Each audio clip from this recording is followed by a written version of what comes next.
Cuban. Oui, monsieur, malandro Cuban. C'est pas comme ça, oui, parler français.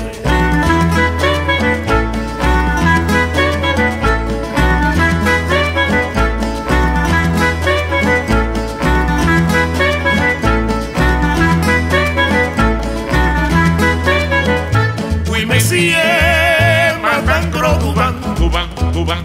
Oui, monsieur.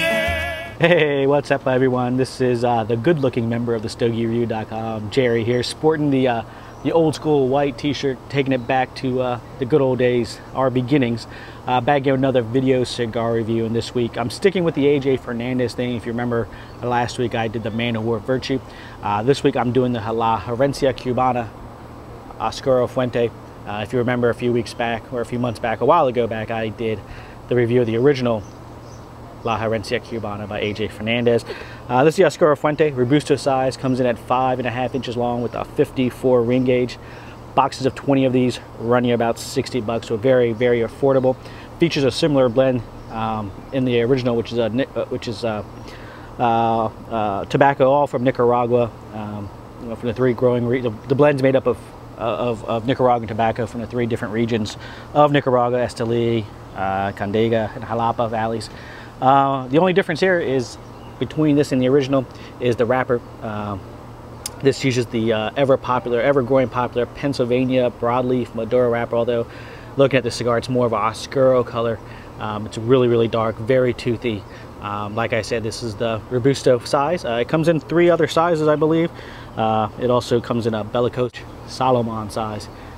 So let's see how the Oscuro Fuerte by AJ Fernandez, part of the La Herencia Cubana line, in the Robusto size holds up. Hopefully the weather participates and I don't get rained on, but hey, fuck it. If it rains, it rains.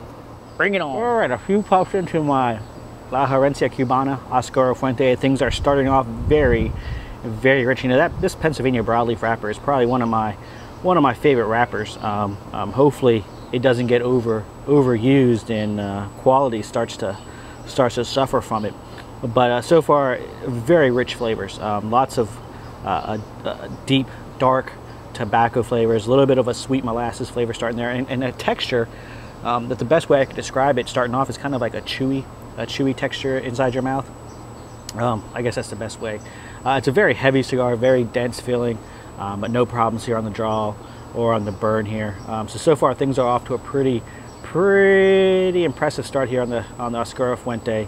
Really dug the original line. I thought that was a pretty decent cigar, and so far the Oscuro Fuente is off to a very rich, aromatic, and lots of deep, dark flavors. It kind of reminisces brings me back to when I used to smoke the Partagas Black all the time. You know, for some reason. Maybe it's because the color, the darkness of the wrapper is bringing me back, but just something about it's jumping at me. So it makes me seem reminiscent about the Partagas Black. But the Oscuro Fuente is going strong here. Lots of deep flavors, like I said, and we'll see how it continues on forward. All right, a little further into my Oscuro Fuente, part of the La Herencia Cubana line, and I'm not sure exactly what's going on. It started off with some rich tobacco, dark tobacco flavors here, and started to develop this espresso flavor. But all of a sudden, it just kind of went cold on me here. The jaw kind of got a little more stiff, and it's still burning raw, but the jaw got stiff, and I don't know. It just seems very. The flavors seem kind of muddled together and not as rich as I thought, as it started out to be. And just not really developing here anymore. Like I said, it's kind of gone cold here after the first third. Kind of disappointing. I'm still picking up a little faint espresso flavor, but it's, like I said, it's really gone cold. That richness that I had first detected has really gone the way of the dodo. So I don't know. Hopefully it comes back. Maybe I just hit a bad part of here of the cigar, still got a lot of cigar left, and hopefully it turns things around here. Onward. All right, around the halfway point here of my La Herencia Cubana Oscuro Fuente, and I tell you, I'm really not digging it. very, very tough on the draw here, and I experienced that with the other ones that I've smoked. Just a very tough draw. You know, you play with it in your fingers, roll it around, try to get it loosened up, and it loosens up a bit on the draw for a while, but you know, after a few puffs, it gets back to being a very, very tight draw. It's burning well, puts off a nice aroma. On the flavor profile, you know, not really, you know, since you got to draw so hard, it starts to burn hot, and the flavors start to get bitter.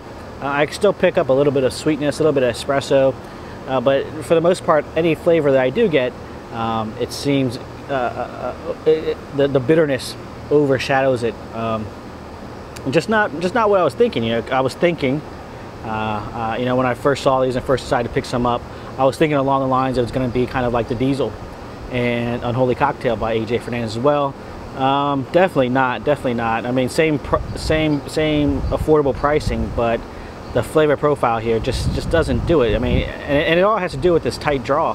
A very, very tight draw, you know, and it didn't start off that way. It started off very nicely, but eventually it just started to close up and be harder and harder to pull from. And that's where I'm at now. Hopefully, well, unless something miraculously happens and the cigar totally opens up for me and just starts blasting me with flavors, you know, I'm just not digging the Oscuro Fuerte. But we'll see. We'll see how it goes. Well, things haven't gotten any better here. Still a very, very tight draw. Burns well, but that tight draw is just throwing everything off here. Still, the cigar is burning hot, making any flavor almost unrecognizable, undetectable. Just so bitter that you really just can't pick up any traces of any kind of enjoyable flavor. You know, just something I didn't think when I started doing these smoking these cigars. Just not something I thought that was going to happen. I thought I was actually going to enjoy these. Like I said, I thought I was going to be all the lines of the Diesel, but you know, I don't know. You know, I got these through a couple samplers and a 5-pack, the ones that I've smoked for this review, and they've all been pretty similar as far as the tight draw, somewhere at some point, and it just turning bitter. A lot of the ones I smoked, at least it waited to about the halfway point to tighten up and become bitter. This one that I'm smoking for this review, you know, pretty much right after, you know, the first couple puffs, it started to really contract and become bitter. You know, so I can't really endorse a cigar, and it's kind of a failure in mine. I envision it, seeing it more and more in samplers out there on Cigars International and cigar.com. Not for me. Like I said, just you know, the draw is just so tight that it's uncomfortable to that's what she said. No, it's just so tight that it's just you know, almost unsmokable. It just gets tighter and tighter as you go along here. Price point $3. I still think you're overpaying. What good's a you know, what good's a cigar if you can't get a good draw off of it? And at $3 is just pretty much a waste of $3. Stick with the Diesel, stick with the Man of War series. This isn't, in my opinion, this isn't AJ Fernandez's best work. Probably, definitely the least favorite of anything that I've smoked of his. I'm just gonna take a big old pass. Can't foresee me buying a box, can't foresee me buying a single, can't foresee me buying a 5-pack. Just you know, like I said, just overall disappointing cigar, considering AJ Fernandez is one of my favorite blenders and rollers out there.